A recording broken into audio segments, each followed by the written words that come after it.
બોલો. હું ડીઆર જાદવ, આંગણવાડી કર્મચારી સંગઠનના પ્રદેશ મંત્રી. આજે આંગણવાડી કર્મચારી સંગઠન તરફથી અને એમાં જે આંગણવાડીની અંદર જે કામ કરે છે કાર્યકર બહેનો, તેડાગર બહેનો, આ છેલ્લા કેટલાક સમયથી વહીવટી તંત્ર તરફથી, એટલે કે આંગણવાડીના જે કેન્દ્રનું સંચાલન કરે છે એવા વહીવટી તંત્ર તરફથી આ તેડાગર બહેનો, કાર્યકર બહેનો અને સુપરવાઇઝરને ખોટા પૂર્વગ્રહો રાખી ખોટી નોટિસો આપી અને એમને હેરાન કરવામાં આવે છે, માનસિક ત્રાસ આપવામાં આવે છે. બહેનોને પગારમાં કંઈ મળતું નથી, બીજું કોઈ લાભ મળતો નથી, એમની પાસે કામ ખૂબ લેવાય છે.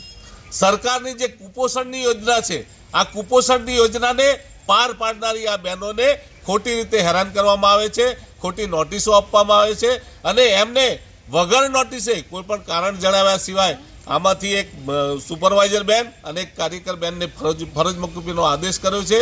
એ આદેશ કરવાથી આજે સ્વયંભૂ બહેનો પોતાની નોકરી પૂરી કરીને અહીં જિલ્લા વિકાસ અધિકારી સાહેબને, પ્રોગ્રામ ઓફિસર સાહેબને અને કલેક્ટર સાહેબને મળવા આવી છે અને આવેદનપત્ર આપી આજે માંગ કરે છે કે જે અમને નોટિસો ખોટી રીતે આપવામાં આવે છે એ પ્રવૃત્તિ બંધ કરવામાં આવે, એમને હેરાન કરવામાં ના આવે.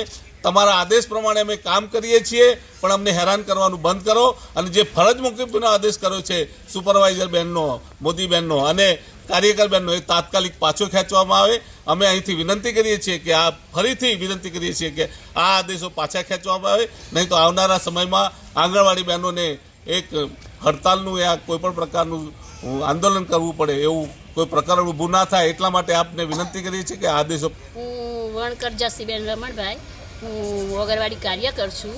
અમારા ત્યાં અમારી સેજાની 30 બહેનો છે, એમાં એક કાર્યકરને છૂટી કરવામાં આવી છે અને એક સુપરવાઇઝર બી છે, એમને બી છૂટા કરવામાં આવ્યા છે. અમારા સુપરવાઇઝર બેન બહુ સરસ જ છે, એમને ક્યારેય અમારી ચા નથી પીધી અને આજે ઓચનતાની રેડ પાડી અને અમારી બેનને સસ્પેન્ડ કરવામાં આવે છે. એના માટે આ તમામ બહેનોએ ઉગ્ર આંદોલન કર્યું છે. માગણીનો સંતોષાય તો આગળના સમયમાં કેવા પ્રકારના કાર્યક્રમ?